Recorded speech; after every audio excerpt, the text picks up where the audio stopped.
BronzeBucko'sBounties. Yo, Bucko, it's Zero coming back to you with another figure review. Today we have the Monger and Obadiah Stane Infinity Saga 2-pack. This thing is hella awesome.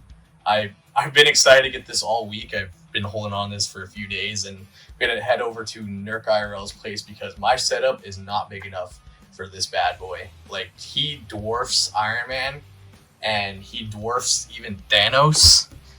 And Thanos can barely fit on my set. I'll show you more how they compare in size later, but super excited to get into this. I think out of all the Infinity Saga figures, it's probably the one I was most excited for. So yeah, let's go ahead and take a look at this box. So on the front of the box, you got Infinity Saga, you got Obadiah Stane, Ironmonger, then you got the awesome Iron Man logo, and then of course Marvel Studios, and then Marvel Legends series. You got your Avengers logo. Bam. Got the side of the box, same thing as normal. Back of the packaging, got that awesome Iron Man poster again. And then for Obadiah, don't know if you can see that, it says, after a long stint as a second in command of Stark Industries, Stane is eager to exact revenge on Tony Stark. And then for Ironmonger, it says, Obadiah Stane suits up as the powerful Ironmonger to threaten Iron Man. Hell yeah. Here's the other side of the packaging.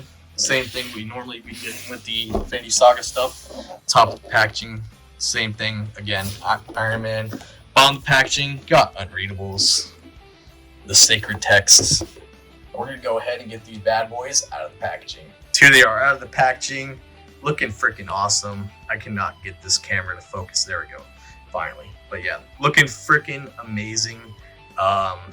Yeah, Ironmonger is looking so freaking badass. Now let's go ahead and get into these accessories real quick. So we're just going to start with Obadiah Stane's accessories.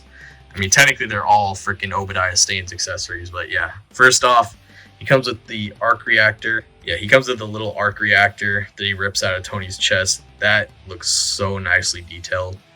Paint apps are really nicely done in there. I don't really think anything's like going over. Very nicely done. I really like that a lot.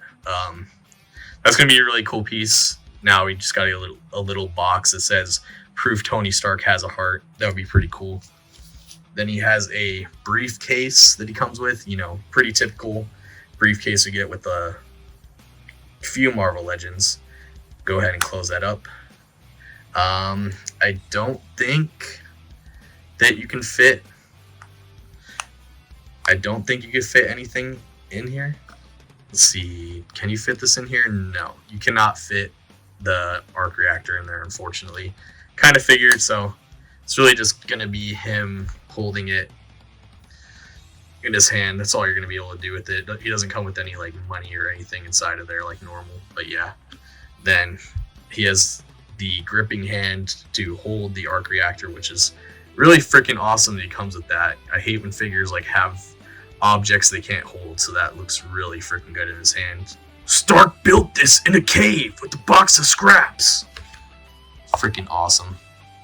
Now let's get into Ironmonger. So out of the packaging, I noticed he comes with this rocket thing. It's going to be his first accessory. This is right behind him, so you probably wouldn't even know he had this in the box, but yeah, this thing is pretty cool. If it wants to focus up, you can rotate this bottom part right here. So you can go ahead and clip that on here, I believe, and rotate that to get, you know, the kind of missile effect going. Looks really freaking good. I really like that a lot. Freaking awesome. And then it comes with a set of interchangeable hands. Bam, bam. It's got his open hands right here. These look really freaking good. And then I love the like little repulsor like things right there. Really nicely detailed. Both these hands are really cool. I feel like it would be really cool though if they could have like fit in some articulation or something in here. I mean, it looks like they almost tried to. Like there's little like, you can see the discs where there would be articulation. So would have been cool to see that. But yeah, now let's go ahead and pop off his fisted hands.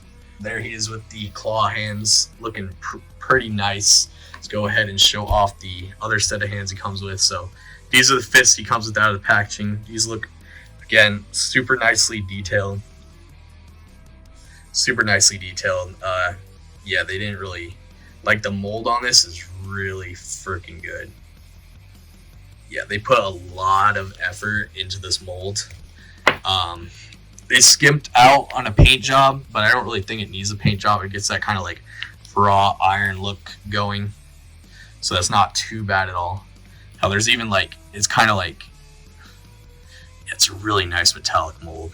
I like that a lot. But anyways, getting into his last 3 accessories.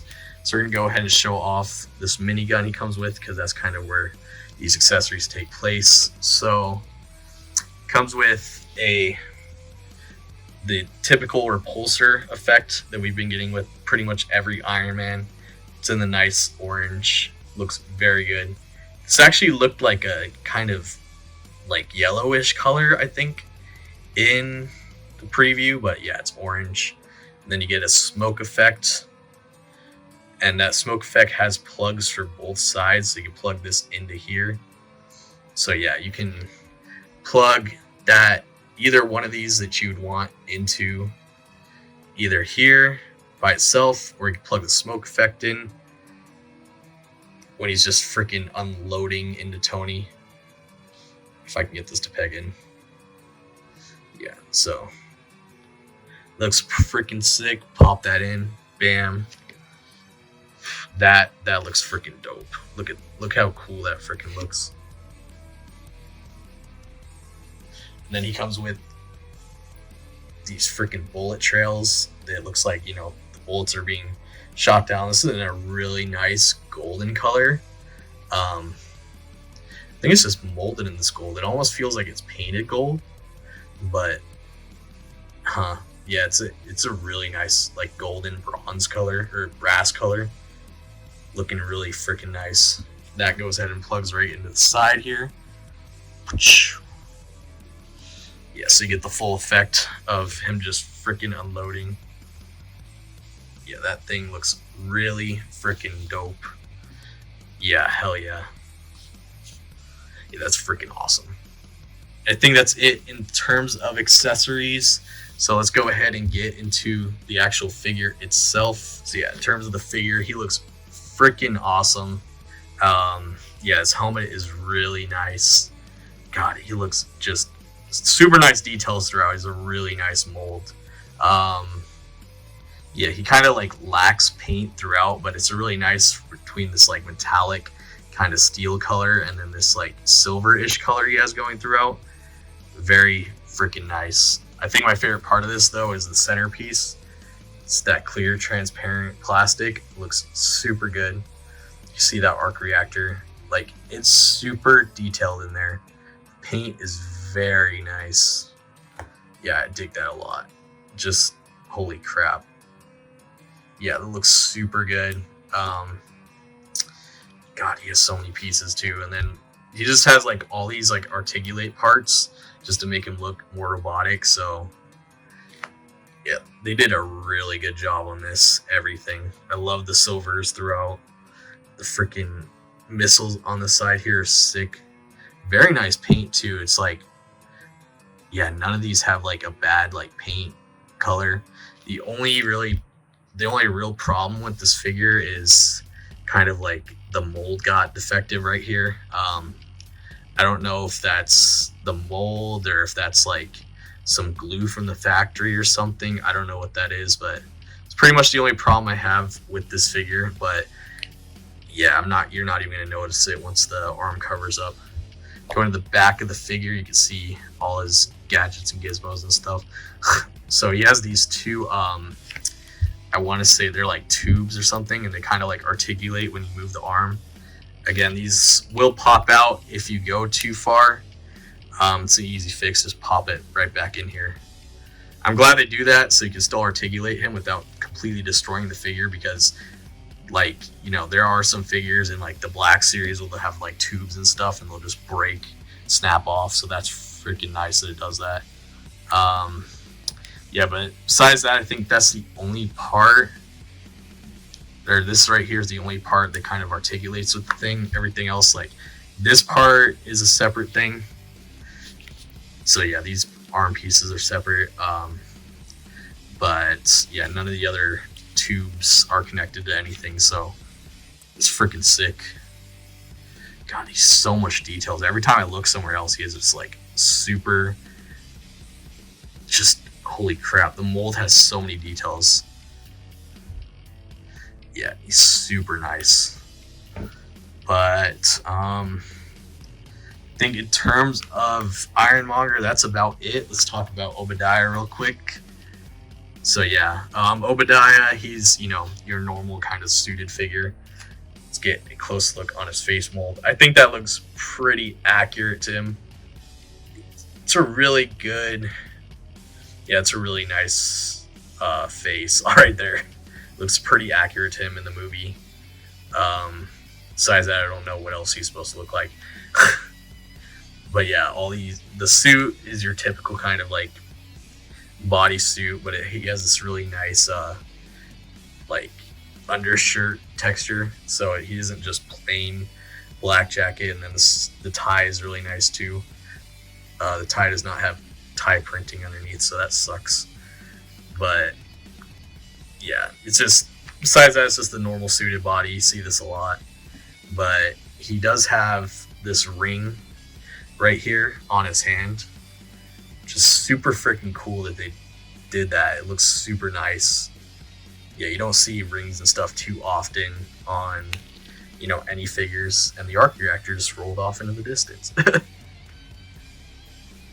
But yeah, I think in terms of that, that's about it. Yeah, there's not too much to talk about him. Let's go ahead and get into these figures' articulation. Start right here. If his face doesn't want to have gamma radiation, so he's got a hinge that goes up into a ball joint. He looks up that far, down that far, then hinge swivel with the shoulder, bicep swivel, double jointed elbows. Very nice articulation. Then his wrists swivel in and out. Same thing for this hand. He has a ball joint at the torso, though you're not really, or it's an ab crunch at the torso, my bad. The jacket kind of hinders that though, so you wouldn't know. Then he has a torso swivel. That's really nice, actually. Like I said, I usually don't like those that much. Then he's got leg goes forward that far, back not at all, out that far, thigh swivel, double jointed knee. And you gotta force him to kick his own ass. No boot swivel. Then you got a hinge at the ankle and a forward-facing pin for rockers. And then Ironmonger is a little more complicated. I'm not too sure how his articulation is looking. Dang, that's freaking nice. Yeah, so it looks like it's a dumbbell joint up here, so it kind of like, yeah, kind of moves with his head, so that's actually not too bad. You got this nice head tilt. Head goes up that far, which is actually a lot better than I thought it would be. Down not too far, is kind of, he kind of touches the plastic there. And then these articulate out to kind of match up with the shoulders. And then let's move this out of the way. Oops. So you got a hinge swivel, shoulder. It actually gets a really nice range of movement once you get the plastic peg out of there. Let's reattach this. Then you got your bicep swivel on both sides. You only have a single jointed elbow right here, but he gets a really nice range of movement out of that. Hinge swivel at the wrist, not too bad. On the other side, same thing. Then he has a very nice ball joint at the torso. Actually gets a lot more movement than I thought it was. Like, holy crap. That's a crazy ball joint. So that's really good range of movement, actually. His legs go forward that far, back that far. He has a single jointed knee. He got the thigh swivels.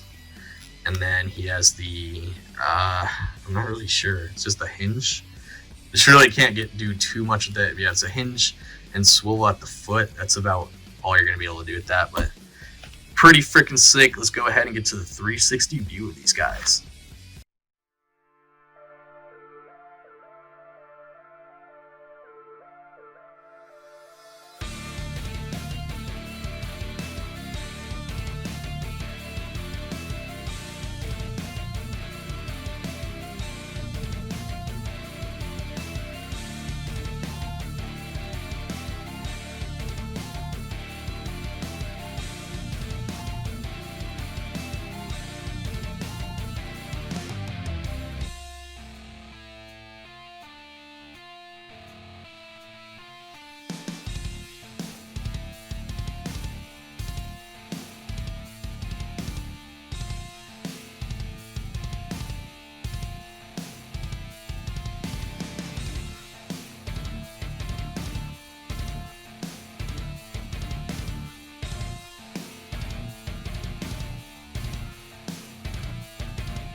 Alright guys, now it's time to show them off next to some other figures. So here they are next to the Mark III Iron Man, the Endgame Thanos, and Surtur.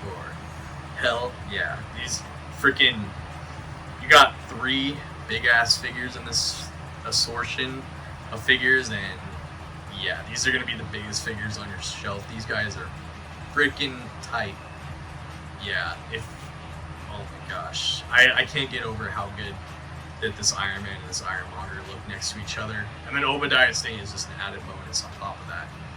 But hell yeah, these guys look good.